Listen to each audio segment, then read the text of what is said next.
आओ, आओ, आओ। दाढ़ी से बांध के 60 की स्पीड से चलने वाली मोटरसाइकिल को भी मैंने रोक दिया। मेरी दाढ़ी टूटने वाली थी, मैंने कहा दाढ़ी टूट जाए लेकिन मेरा दिल न टूटे, मेरी खाल दूसरी आ जाएगी, लेकिन मैंने हिला भी नहीं, मोटरसाइकिल को चलने ही दिया। मैं फांसी से भी लटका, आवाज़ कोई ताली पटका आवाज़ नहीं करेगा, बिल्कुल भी 1% भी ठीक आवाज़ नहीं करोगे। कितने होते हैं मेरे को ना।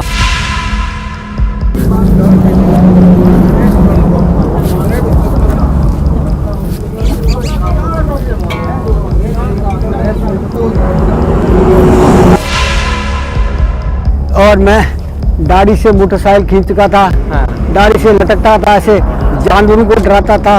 ये कुत्ता हो जाए, मेरे कुत्ता लग गया तो कुत्ता भाग गया, तो मैं इसको यहाँ पकड़ कर नाश खा गया उसका। अच्छा। भारी कुत्ता था, पकड़ लिया इसको, नाश खा गया। देखो ध्यान से दो, सुनो, बड़े मजेदार बात है। कैसे उस समय मेरी हिम्मत बढ़ गई, लाखों करोड़ों में मेरी हिम्मत हो गई थी। तो जैसे वो उड़नी थी, वो मैं तो बड़ा बच्चा था, समझता नहीं था, 12-13 साल का था।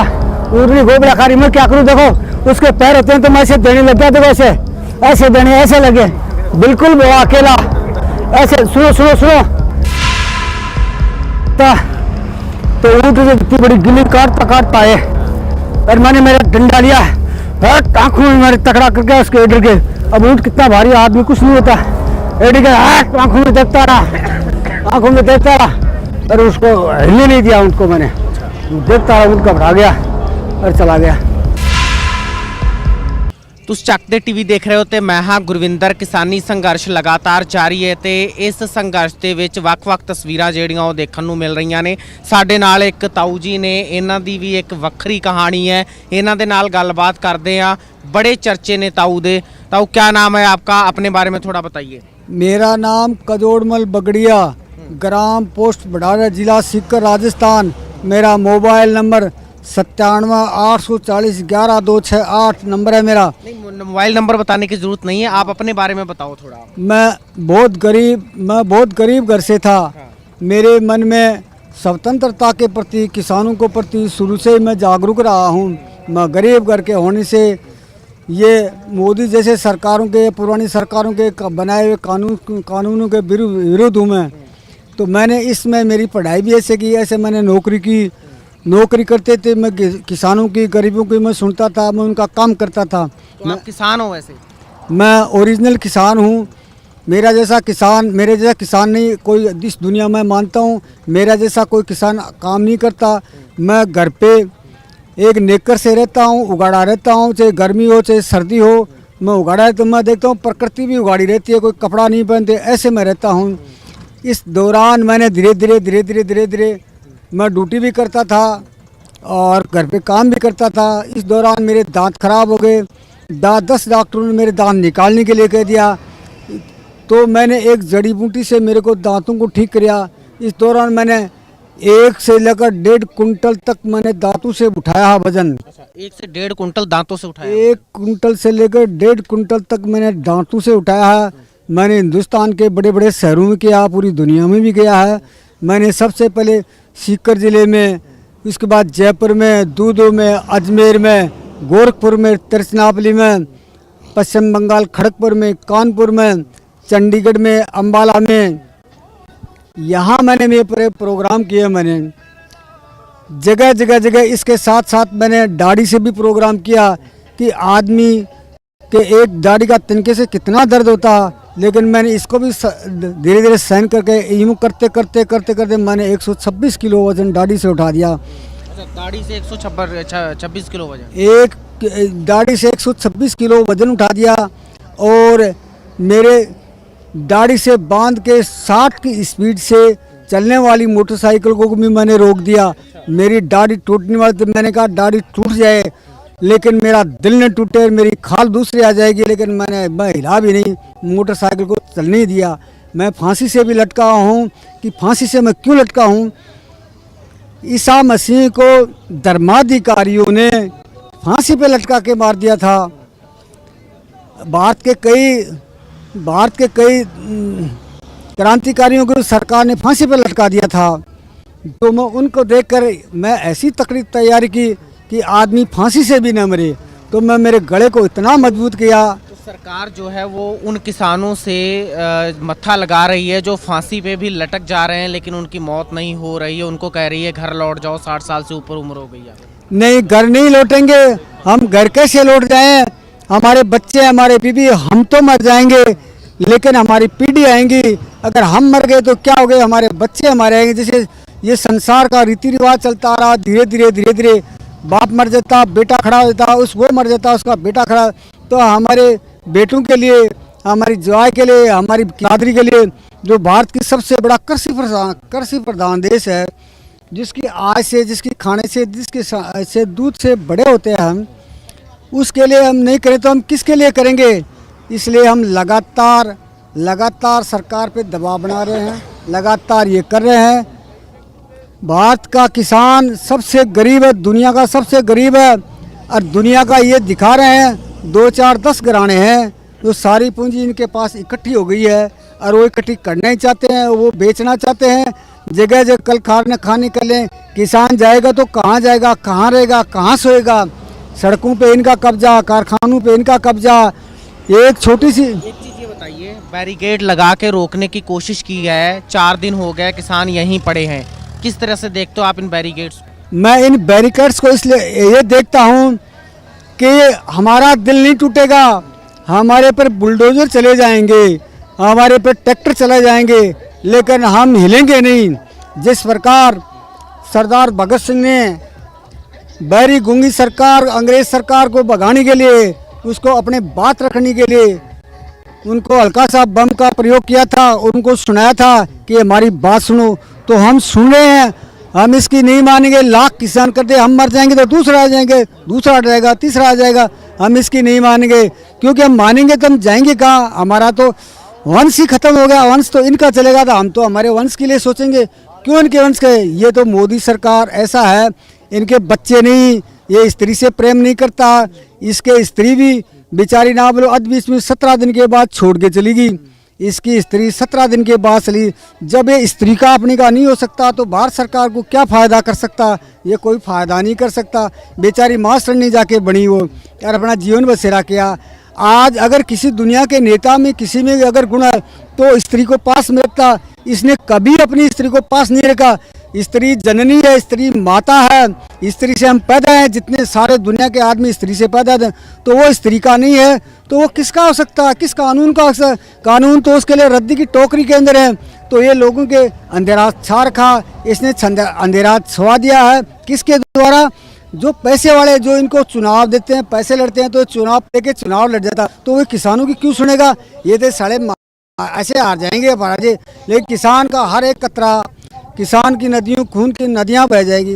किसान नहीं मानेगा, लाख कोशिश कर ले। एक चीज़ है, आप कैसे फिर मनवाओगे? क्योंकि सरकार तो कह रही है कि ये कानून वापस नहीं होंगे। अगर मान लिया टकराव की स्थिति होती है, टकराव होगी तो देखो, एक तरफ ये होता है, जब नदी का बहाव ज़्यादा हो जाता है, वर्षा होती है तो नदी का बहाव आ जाता है तो मर जाता है। जिस प्रकार नेपोलियन बोनापार्ट आल्प्स पर्वत को पार करके अपनी सेना को विजयी बनाया था, 3 आदमियों को बांध के नदी के अंदर डाल दिया था, वो सारी सेना ऊपर से जाकर के अपने फतेह जीत ली थी। हम मर सकते हैं, ये आने वाले मर सकते हैं हम सारे के सारे, लेकिन हम कतई नहीं मानेंगे। चाहे हम मर जाए, सारे किसान मर जाए, उनके बच्चे मर जाए, हमारा कतरा मर जाए, हमारे लाशें बिछ जाए, हम मानेंगे किसी भी कीमत पर नहीं मानेंगे। हम दिल्ली जाएंगे, उसको मनवा कर रहेंगे। दुनिया की ऐसी कोई ताकत नहीं है जो किसान को मनवा दे। किसान तो अपनी सच्चाई पर लड़ा रहा है। किसान अपनी रोटी कमा के खाता है। ये कमा के नहीं खाते, ये परजीवी। जिस प्रकार एक अमरवेल, जिस प्रकार एक जोंक चिंचड़ी भैंस के, बकरी के खून में अपनी मुंह घुसा देती है, अमरवेल पेड़ के अंदर अपने जड़ें घुसा देती है। वो पीली पीली कितनी सुंदर लगती है, वो सुंदर लगती है, पीली पीली लगती है, लेकिन वो दूसरे का खून पीती है। दूसरे खून पीने से वो तकड़ी हो जाती है। ऐसे ये मोदी मोटे मोटे गाल फुला रखे हैं, मोटे मोटे हो रहे हैं, बड़े बड़े पेट रखे हैं। इनका इतना बड़ा पेट आ रहा, ये पेट कहाँ से आया? ये हमारे दूध हमारे दूध निकालने से हमारी गाय भैंसों का दूध पीते हैं, इनको फोकट का मिलता। ये एक दिन भी जाकर देख लें, खेत में काम करके देख लें, इनके पसीना आ जाएगा, ये सिकुड़ के बीमार हो जाए।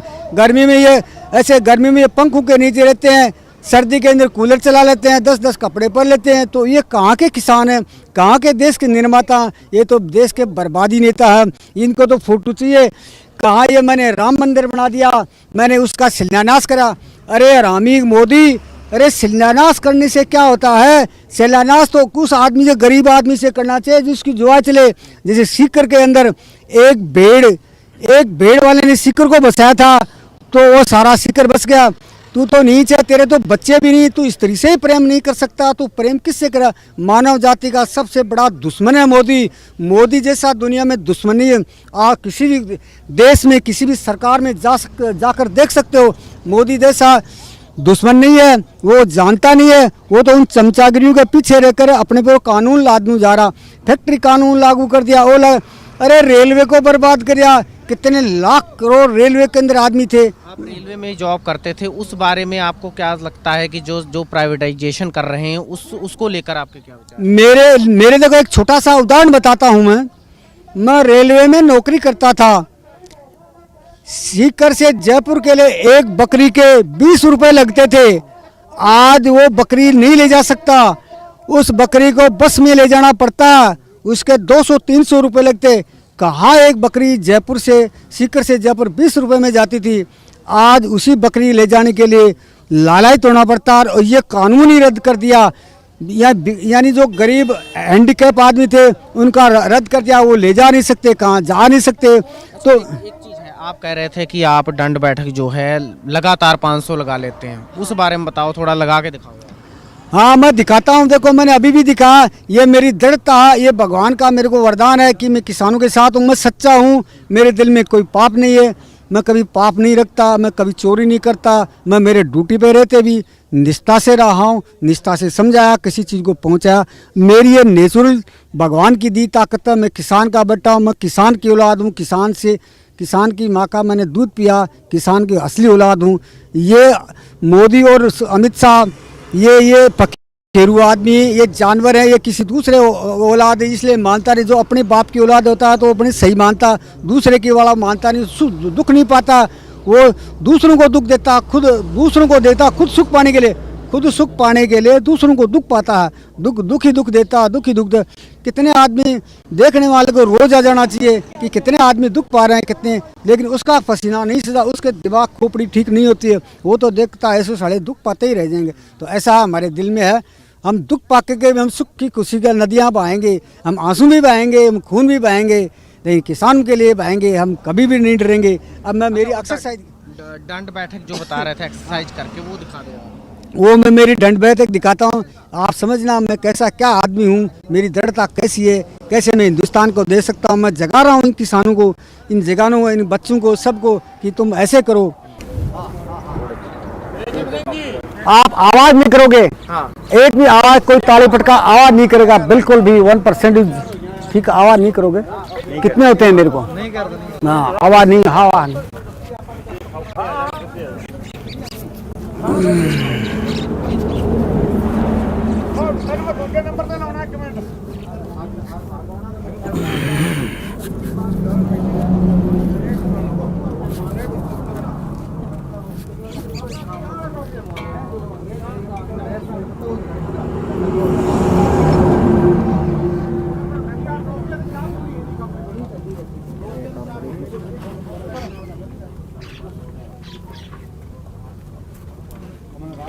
की करते हैं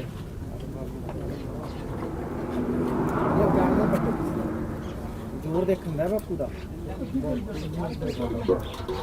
हेलो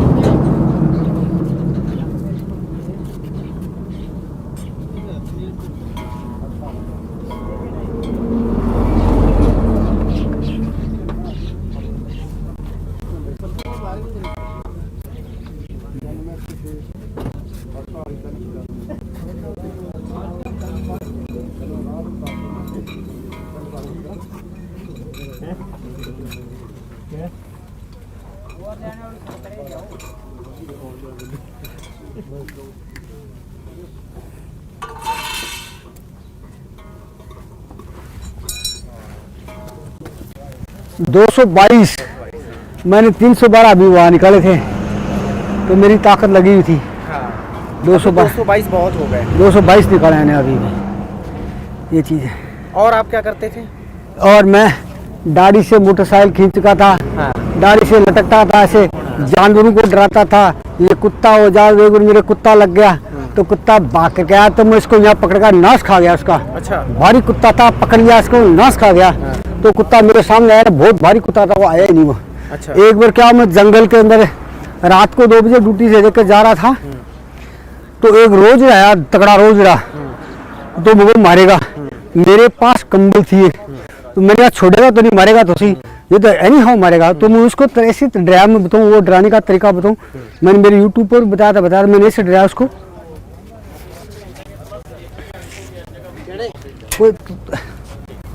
मैंने ऐसे डराया उसको,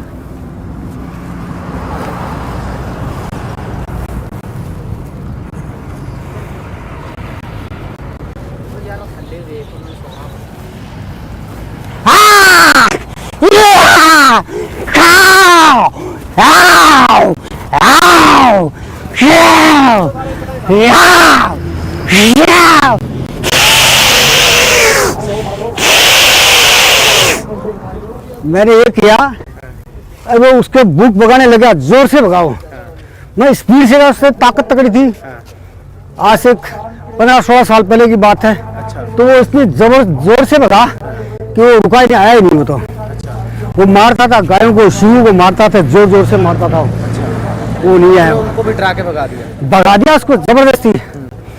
एक बार क्या, एक बार एक सांप आया, उसको मार के खा गया मैं। अच्छा, मार के खा गया उसको।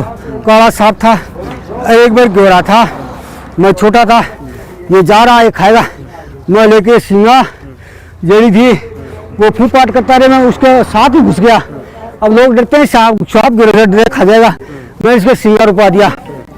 तो सींगा वो इसमें फूका के जोर जोर से सुने, एक एक कोस तो सुनसार से, लेकिन उसको सींगा उसके अंदर निकल गया था, नहीं ला, मार दिया उसको मैंने। एक बार क्या हुआ, एक ऊँट पे चढ़ गया मैं, ऊँट पे चढ़ गया तो क्या हुआ कि ऊँट का मैंने गर्दन पकड़ लिया, ऐसे गर्दन पकड़ लिया, ऐसे गर्दन। तो ऊँट उछले से जोर जोर से, ऐसे जोर जोर से उछले, इधर उछले। मैं कहा आज मारेगा ऊँट, आज ऊँट मारेगा। सारे गांव वाले कई आदमी देख रहे, लेकिन ऊँट का कट छुड़ा नहीं मैंने से। कट चिपक गया से, मुझे मरना मौत निश्चित पक्की है, लेकिन छोड़ा नहीं। हमको मत तो मरने वाले हैं। एक ये इधर उधर करेगा, ऐसे करो, इधर करे, इधर करे, उछले जोर जोर से, इधर करे, इधर करे। तो संयोग से क्या, वो मेरे बाठे की देने वाले, बाठा पड़ा ऐसे यूं देने लग गया ना, तो संयोग से मेरे हाथ छूट गए, मैं छोड़ दिया। ऐसे बचा। एक बार एक ऊँट बदमाशी कर रहा था, आदमी गिल पार होता, तो ऊँट इतनी बड़ी गिल्ली काटता है, और मैंने मेरा डंडा लिया, आंखों में मेरे तकड़ा करके उसके एडर के। अब ऊँट कितना भारी, आदमी कुछ नहीं होता, एडर के आंखों में देखता रहा, और उसको हिलने नहीं दिया ऊँट को। मैंने देखता रहा, ऊँट घबरा गया और चला गया।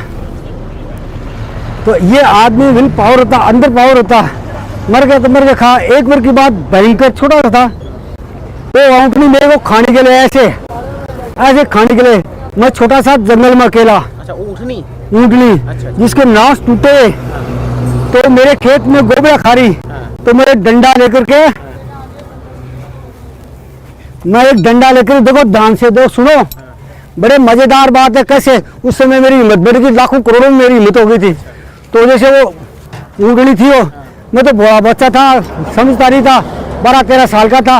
ऊँटनी गोबरा खा रही, मैं क्या करूँ, देखो उसके पैर होते हैं, तो मैं ऐसे देने लग गया, देखो ऐसे देने, ऐसे लगे, बिल्कुल वो अकेला, ऐसे सुनो, मैं ऐसे देने लग गया उसके ऐसे।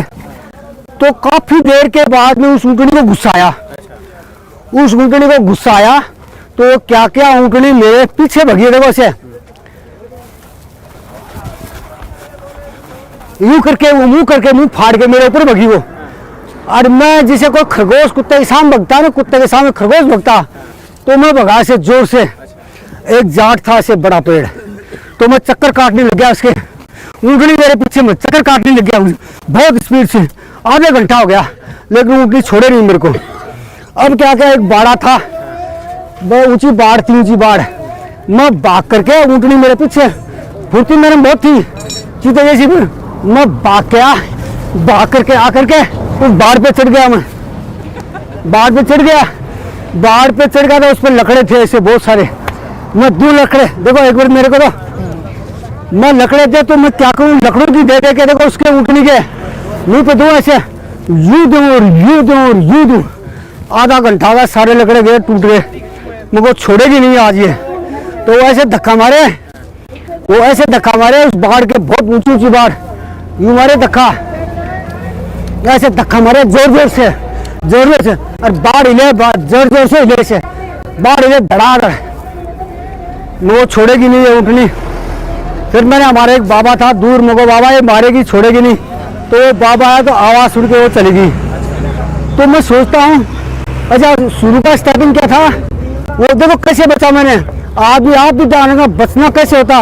एक पेड़ था, देखो पकड़ो उसको, एक पेड़ था, तो मैं उसको, वो शुरू स्टार्टर से कि मैं उसको ठोकर दे रहा था ना, तो मेरे पीछे लगी, तो मैं एक तिवाव था, तिवाव के नीचे बढ़ गया था, मेरे को टाप मारा उसने से। ऊँटनी में बड़ा गुस्सा आता, सबसे ज़्यादा ऊँटनी में गुस्सा आता, उसने टाप मारा खींच करके, तो मैं एक तिवाव पड़ा था, तिवाव के नीचे बढ़ गया ऐसे, तिवाव के नीचे बढ़ करके ऐसे हो गए, उसी का जैसे उसके पैर में से निकल गया। वो ऊपर बैठेगी नहीं, सांप की तरह निकल गया, सांप की तरह निकल कर उस जाट के चक्कर का आधा घंटा तक चक्कर करता रहा।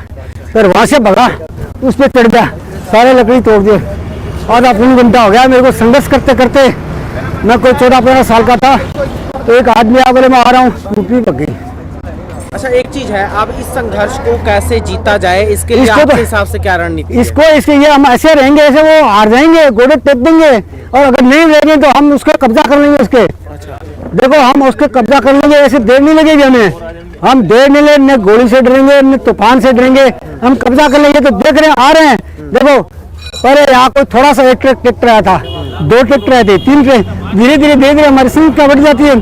जब संख्या बढ़ जाती है, जब संख्या अपने उसको कैप्चर कर लेती है, हमारी संख्या आप भी देख रहे हो, लगातार जनसंख्या बढ़ रही है, लगातार जनसंख्या बढ़ रही है, और फिर एक तो हम कब्जा कर लेंगे, चीज है, उनकी गोली से नहीं डरेंगे, एक को मार देंगे। तो दिल्ली कैसे जाओगे आप, यहाँ से दिल्ली कैसे जाओगे, बैरियर कैसे तोड़ोगे? बैरियर ऐसे तोड़ेंगे, हमारी जनसंख्या बढ़ जाएगी, उधर से घेर लेंगे चारों तरफ से। जब आदमी का ओठीवाड़ो आवा नहीं, ओठीवाड़ो, तो इस सरकार को ओठीवाड़ो आ रहा है, इस सरकार को ओठीवाड़ा है, जाटों के छोरे, सरदारों के छोरे और कास्ट के छोरे, सारे फौज और पुलिस में वही हैं। अंत घड़ी नहीं आएगा, वो फौज भी उसको गोली मारेगी, वो फौज पुलिस भी गोली मारेगी। ये देख रहे हैं उनके दिल में, जो हम जाटों में बैठे, माँ का दूध पिया, जाटों का पिया, किसानों का दूध पिया, तो उनके भी दिल में हम रुकेंगे नहीं। वो लाख कोशिश कर ले, मेरी बात को याद रखना, मैं मर सकता हूँ, मेरे को इसकी चिंता नहीं, मैं मर सकता हूँ, लेकिन ये याद रखना, इस चीज को जीतेंगे हम, किसी भी हालत में हम नहीं छोड़ेंगे। लाख कोशिश कर लो, हम मरने के बाद भी जाएंगे, ऐसे जाएंगे नहीं।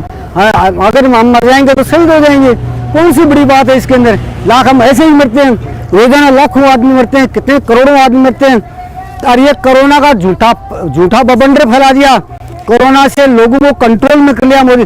कोरोना नहीं है, मैं मानता हूँ कोरोना, हर साल इतने आदमी मरते हैं, कितने आदमी बच्चे पैदा होते हैं, कितने मरते हैं, हर साल इतने ही मरते हैं तेरे। तो कोरोना का रूप दे दिया, कोरोना कुछ नहीं है, कोरोना झूठा मेरी दुनिया को डराने का तरीका है, दुनिया को डराने का तरीका है, मुंह बांध दिया। क्या इससे क्या होता है, लोग डर जाएं, आंदोलन न करें, इसको कंट्रोल करो, इस पे केस लगा दो, लोगों को झूठे केस लगा दिए जाते हैं, झूठे बर्बाद कर दिया जाए। ये बात है भाई साहब।